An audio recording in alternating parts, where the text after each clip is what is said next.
Good East positioning this time, everybody. Welcome back to another episode of the Hunger Games Simulator. Last time, I took over and we did Yensid from Kingdom Hearts. If you spell that backwards, it's Disney.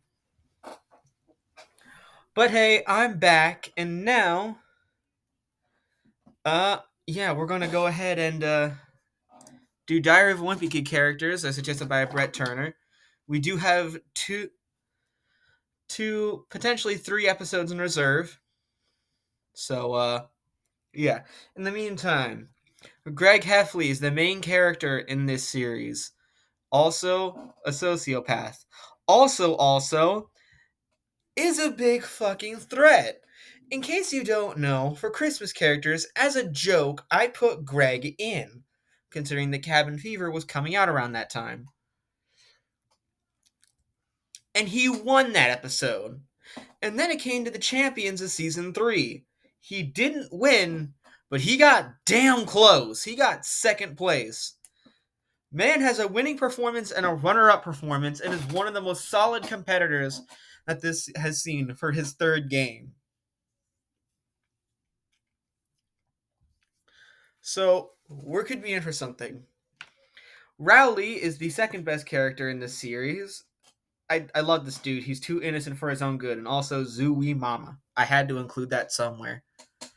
Roderick is the best character in the series, and as the oldest brother, I get it.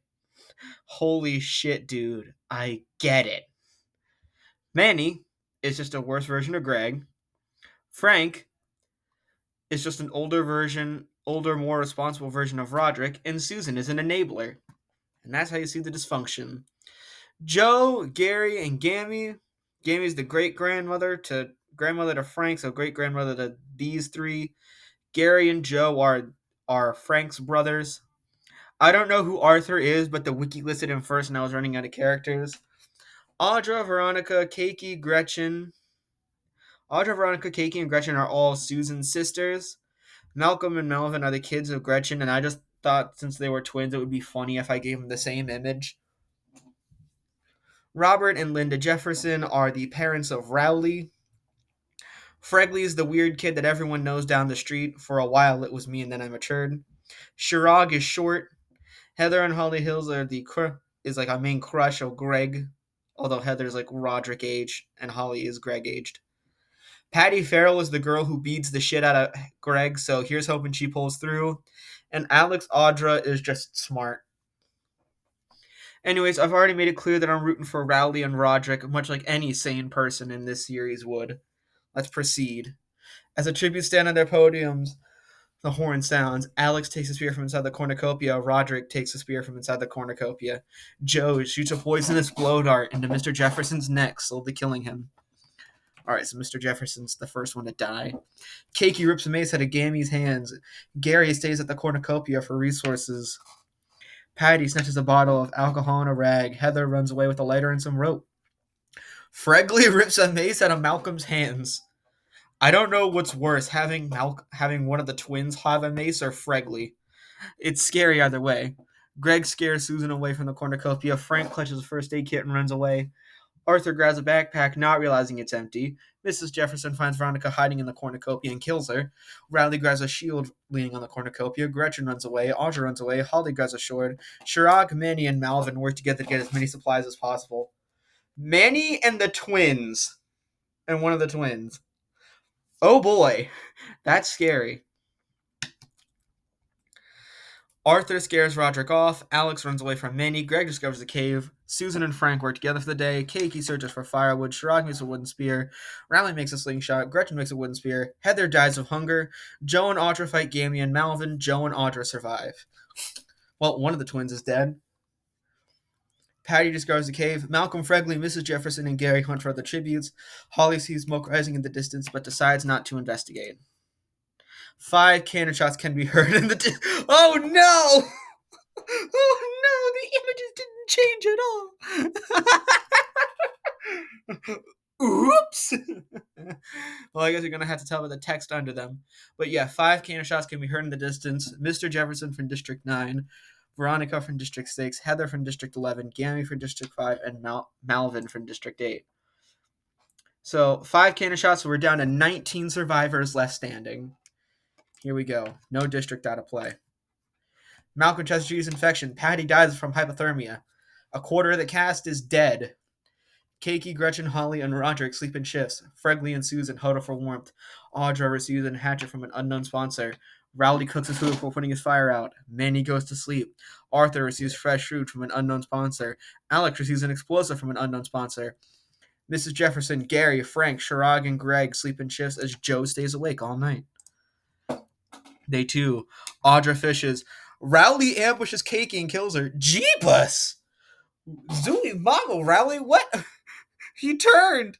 Our innocent Rowley turned! Oh no! Greg searches for firewood. Mandy makes a slingshot. Joe, Shirag, Arthur, Mrs. Jefferson, and Fregley hunt for other tributes. Susan and Gretchen hunt for other tributes. Gary hunts for other tributes. Frank practices archery. Roderick kills Malcolm as he tries to run. Good job. The twins were a threat. Alex finishes and Holly questions her sanity. 3 cannon shots can be heard in the distance. Patty from District 12, Keiki from District 7, and Malcolm from District 8. We see everyone's status. District 8 is completely down and taken out of play. And we are down to 1, 2, 3, 4, 5, 6, 7, 8, 9, 10, 11, 12, 13, 14, 15. 16 survivors are left standing. Here we go. Roger receives a hatchet from an unknown sponsor. Mrs. Jefferson is awoken by nightmares. Rowley sets an explosive off, killing Manny. I didn't know Rowley had that dog in him. Damn, I did not know Rowley had that dog in him. He killed Manny. Holly tends to her wounds. Fregley kills Susan with her own weapon. Fair. Greg questions his sanity. Shirag receives food from an unknown sponsor. Gretchen convinces Frank to snuggle with her. Arthur, Joe, Gary, and Alex form a suicide pact, killing themselves. Uh-oh. And Audra passes out from exhaustion. That was a lot gone. Mr. Jefferson camouflages herself in the bushes. Holly travels to higher ground. Fregley steals from Greg while he isn't looking. Frank scares Rowley off. Gretchen attacks Roderick when he manages to escape. And Shirag diverts Audra's attention and runs away. 6 cannon shots can be heard in the distance. A quarter of the cast died.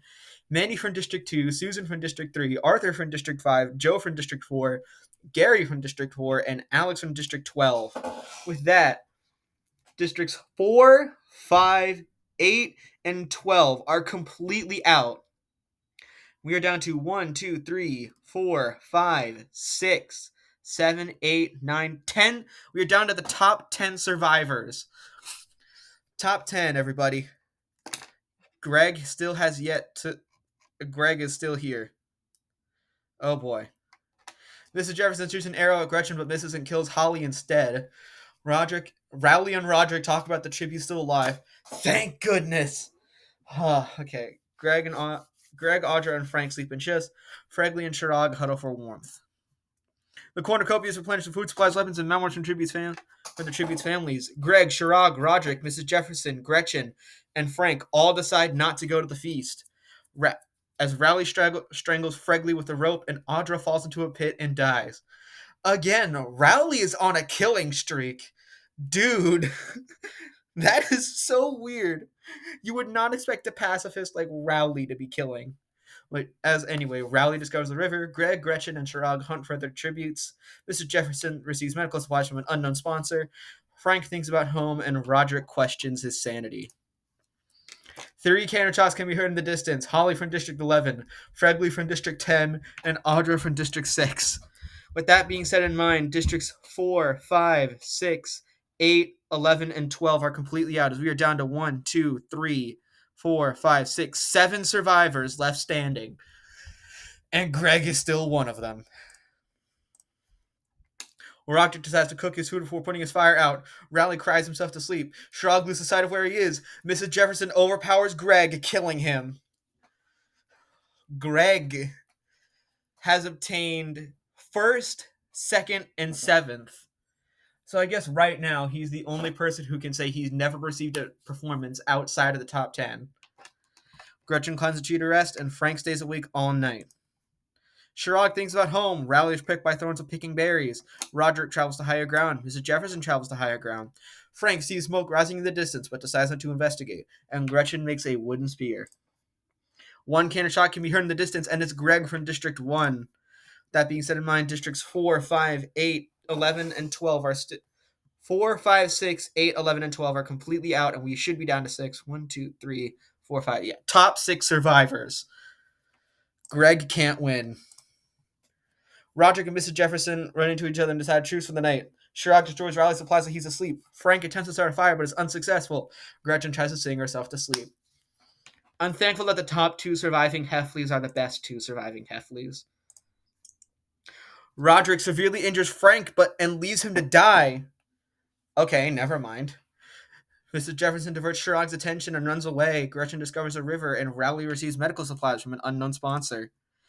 One cannon shot can be heard in the distance, and it's Frank from District 3. Districts 3, 4, 5, 6, 8, 11, and 12 are completely out as we are down to the final 5. Here we go. Roger convinces Rowley to snuggle with him. Gretchen, Mrs. Jefferson, and Chirag discuss the games and what might happen in the morning. Gretchen tends to Rowley's wounds. Mrs. Jefferson questions her sanity. Roderick injures himself, and Chirag discovers a river. No cannon shots can be heard in the distance. Mr. Jefferson loses sight of where she is. Chirag tends to his wounds. Roderick goes to sleep. Rowley and Gretchen run into each other and decide a truce for the night. Mr. Jefferson, Gretchen, Rowley, and Roderick track down and kill Chirag.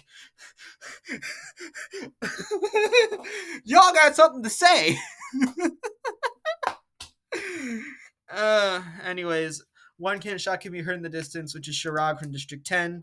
Speaking of which, Districts 3, 4, 5, 6, 8, 10, 11, and 12 are completely out as we are down to the final 4 survivors. 2 Jeffersons and 2 Heffleys. Which family will win? I mean, okay, I guess Gretchen's not a Heffley, but still. Roderick and Mrs. Jefferson hold hands. Rowley thinks about winning. Gretchen accidentally steps on a landmine. We're down to the final 3. Rowley shoots an arrow into Mr. Jefferson's head. Roderick accidentally steps on a landmine. Wait a minute. Is this like the Rebels episode? Hold on. Yeah, 3 cannon shots can be heard in the distance. Gretchen from District 7, Mrs. Jefferson from District 9, and Roderick from District 2, meaning that the winner is Rowley Jefferson from District 1. No fucking way. This is great, dude. But with that said, I have a winner. I won this episode. I said Rowley and Roderick were my picks going in. And wouldn't you know it, this is a tie for... Yeah, okay, let me think about the words I say here. I have 2 picks now. This is tied with the Rebels for the best my characters have ever done. In Star Wars Rebels episode back in Season 3, my 2 picks were Kanan Jarrus and Obi-Wan Kenobi. And they both scored 1st and 2nd. Rowley and Roderick scored 1st and 2nd. I might be disappointed because Roderick is my favorite character, but he did 2nd, and if someone had to beat him, I'm glad it was Rowley. Rowley is another one of my favorite characters, as I made very clear. I'm glad, I'm happy with how this turned out. And anyways, in 24th place, Robert Jefferson. In 23rd place, Veronica. In 22nd place, Heather Hills. In 21st place, Gammy Heffley. In 20th place, Malvin. In 19th place, Patty Farrell. In 18th place, Keiki. In 17th place, Malcolm. In 16th place, Manny Heffley. The surprising weakest of the main Heffley... You mean to tell me that that surprisingly the weakest of the main Heffleys is Manny? If you haven't read the newer books, you would probably not be as shocked as I am to see Manny doing so low. In 15th place, Susan Heffley. In 14th place, Arthur Heffley. In 13th place, with 3 kills to his name, is Joe Heffley. Joe Mama! That felt good. I'm sorry. In 12th place, Gary Heffley. In 11th place, Alex Audra. In 10th place, Holly Hills. In 9th place, with 1 kill, Fregley. In 8th place, with 2 kills, Audra. In 7th place, with no kills to his name, is somehow Greg Heffley, who has yet to score below the top 10. In 6th place, Frank Heffley. In 5th place, Chirag Gupta. In 4th place, with 1 kill, Gretchen. In third place with 4 kills to her name is Linda Jefferson. In second place with 3 kills to his name is Roderick Heffley. And the winner with a stunning 5 kills to his name is Rowley Jefferson. Do not fuck with Rowley Jefferson. Anyways, this is a bit longer than normal. District placements: in 12th, 8, in 11th, 5, in 10th, 4, in 9th, 12, in 8th, 11, in 7th, 6, in 6th, 3, in 5th, 10th, in 4th, 7, in 3rd, 9, in 2nd, 2, and in 1st, 1. There you have it. That is going to conclude the Diary of a Wimpy Kid Hunger Games Simulator. I hope you all enjoyed. Next time, we are doing current UFC fighters. We do have some episodes in reserve. And thanks again to Brett Turner. But until that time happens, I'm going to bid you all a good west positioning of the sun, everybody. See y'all next time.